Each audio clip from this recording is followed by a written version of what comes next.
Ang tornado o buhawi ay isang bayolenteng bagyo na tumatama na may malakas na pag-ikot ng hangin at thunderstorm clouds na umaabot sa ground na hugis funnel o imbudo. Kilala ito sa pinakamalakas at mapaminsalang atmospheric generated phenomena o sistema ng hangin at napaka-common nito sa bansang USA. Taon-taon, nag-a-average ng 800 na tornado ang tumatama sa bansang USA. Bagamat karamihan dito ay medyo mild lang naman at yung hangin lang ang malakas. Pero yung kakaunting bilang ng tornado na malalakas ay talagang grabe makapaminsala. Dumudurog talaga ng mga kabahayan, eskwelahan, at mga istruktura na madaanan nito. Ang tornado ay nagsisimulang lumabas pag panahon ng tagsibol mga buwan ng March, pero mas madalas na nagpapakita ito mga buwan ng May at June tuwing tag-init. Wala itong pinipiling oras. Mapaumaga man ito, mapahapon o mapagabi, dadalawin ka nito pag siya ay buo na totally. Ang paggalaw ng tornado ay nagmumula sa southwest patungong northeast, pero madalas kumikilos sa iba't ibang direksyon. Ang spinning winds ng area nito ay may sukat na 300 hanggang 400 na yarda. Kapag itong tornado ay naisipang maglakbay, alam nyo ba na ito ay umaabot sa layong 80 miles sa bilis na 5 to 60 miles per hour? Madalas nga, nagde-develop pa ito sa maiksing time frame lamang na nagbibigay lang ng maiksing panahon para magbigay ng babala sa mga tao at makapag-prepare. Ang tornado na nabubuo mula sa supercell storms o tinatawag na supercell tornadoes ang pinakamalakas sa lahat. Ang supercell storm ay isang thunderstorm na binubuo ng malakas na updraft. Ang updraft, ito ang pataas na direksyon ng hangin. Ang halimbawa ng mga tornado na hindi nagmula sa supercell ay ang gust tornadoes na nabubuo lamang mula sa bugso ng hangin at nagtatagal lamang ito ng ilang segundo hanggang ilang minuto. Water spouts, ito naman ang tornado na nabubuo sa tubig, pero usually naglalaho ito pag tumama na sa lupa. Land spouts, ito naman ay parang sa water spouts, kaso sa lupa ito. Meron ding tinatawag na multiple vortex na makikita mo na higit sa isa ang spinning wind. Itong mga nabanggit ko, hindi ito mapaminsala maliban sa tornado na nagmula sa supercell storms. So, babanggitin ko uli ang mga klase ng tornadoes ha.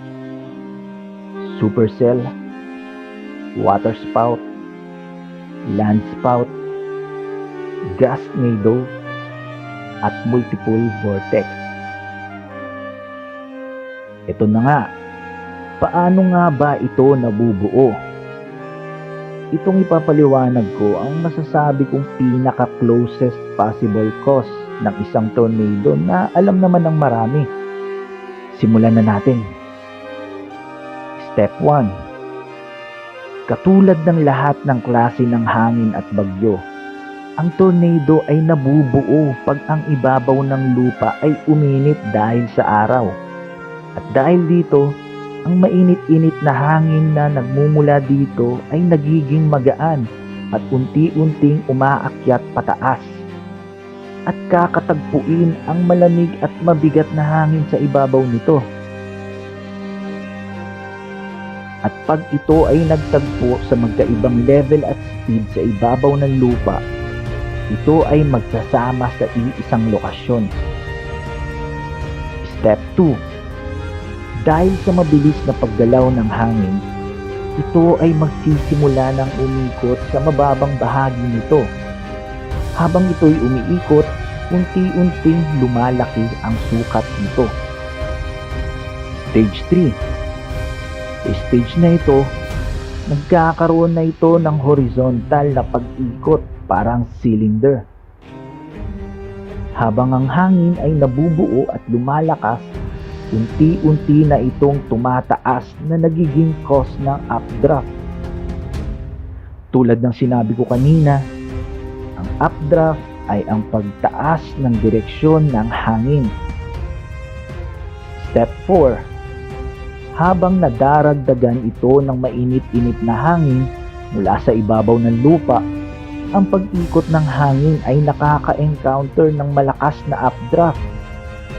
Ang hangin ay lumalakas, vertically pataas at nagiging lalo ng momentum. Step 5. Sa stage na ito, ang spinning wings ay lumilikha ng vortex at sapat na ang energy nito para mapaikot ang sarili. Ito ang nagbibigay fuel sa tornado. Meron pa palang step 6 at ito na nga. Buo na ang ating tornado at gagalaw na ito depende sa direksyon ng hangin ng thunderstorm. Kapag ang pointed part o yung dulo ng tornado ay tumama na sa lupa mula sa ulap, ang tawag dito ay touchdown. Ano ba ang impact ng tornado sa tao? Kaparehas ng ibang kalamidad o disaster tulad ng hurricanes, lindol, baha, at iba pa. Ito ay nag-iiwan ng malaking pinsala sa mga kabahayan, eskwelahan, ari-arian, infrastruktura, at maraming buhay ang nawawala. Kada taon, nag-a-average ng 60 na tao ang nasasawi dahil sa tornado. Kadalasan, ang sanhi ay dahil sa mga debris na tumatama dito. Anong preparasyon ang dapat? Ang tornado o buhawi ay isang bayolenteng bagyo na tumatama na may malakas na pag-ikot ng hangin at thunderstorm clouds na umaabot sa ground na hugis funnel o imbudo. Kilala ito sa pinakamalakas at mapaminsalang atmospheric generated phenomena o sistema ng hangin at napaka-common nito sa bansang USA. Taon-taon, nag-a-average ng 800 na tornado ang tumatama sa bansang USA. Bagamat karamihan dito ay medyo mild lang naman at yung hangin lang ang malakas. Pero yung kakaunting bilang ng tornado na malalakas ay talagang grabe makapaminsala. Dumudurog talaga ng mga kabahayan, eskwelahan, at mga istruktura na madaanan nito. Ang tornado ay nagsisimulang lumabas pag panahon ng tagsibol mga buwan ng March, pero mas madalas na nagpapakita ito mga buwan ng May at June tuwing tag-init. Wala itong pinipiling oras. Mapaumaga man ito, mapahapon, o mapagabi, dadalawin ka nito pag siya ay buo na totally. Ang paggalaw ng tornado ay nagmumula sa southwest patungong northeast, pero madalas kumikilos sa iba't ibang direksyon. Ang spinning winds ng area nito ay may sukat na 300 hanggang 400 na yarda.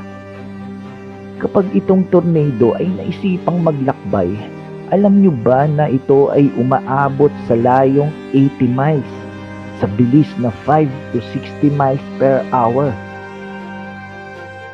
Madalas nga, nagde-develop pa ito sa maiksing time frame lamang na nagbibigay lang ng maiksing panahon para magbigay ng babala sa mga tao at makapag-prepare. Ang tornado na nabubuo mula sa supercell storms o tinatawag na supercell tornadoes ang pinakamalakas sa lahat. Ang supercell storm ay isang thunderstorm na binubuo ng malakas na updraft. Ang updraft, ito ang pataas na direksyon ng hangin. Ang halimbawa ng mga tornado na hindi nagmula sa supercell ay ang gust tornadoes na nabubuo lamang mula sa bugso ng hangin at nagtatagal lamang ito ng ilang segundo hanggang ilang minuto. Water spouts. Ito naman ang tornado na nabubuo sa tubig, pero usually naglalaho ito pag tumama na sa lupa. Land spouts. Ito naman ay parang sa water spouts, kaso sa lupa ito. Meron ding tinatawag na multiple vortex na makikita mo na higit sa isa ang spinning wind. Itong mga nabanggit ko, hindi ito mapaminsala maliban sa tornado na nagmula sa supercell storms. So, babanggitin ko uli ang mga klase ng tornadoes ha. Supercell, water spout, land spout, gas tornado, at multiple vortex. Ito na nga, paano nga ba ito nabubuo? Itong ipapaliwanag ko ang masasabi kong pinaka-closest possible cause ng isang tornado na alam naman ng marami. Simulan na natin. Step 1. Katulad ng lahat ng klase ng hangin at bagyo, ang tornado ay nabubuo pag ang ibabaw ng lupa ay uminit dahil sa araw. At dahil dito, ang mainit-init na hangin na nagmumula dito ay nagiging magaan at unti-unting umaakyat pataas. At kakatagpuin ang malamig at mabigat na hangin sa ibabaw nito. At pag ito ay nagtagpo sa magkaibang level at speed sa ibabaw ng lupa, ito ay magsasama sa iisang lokasyon. Step 2.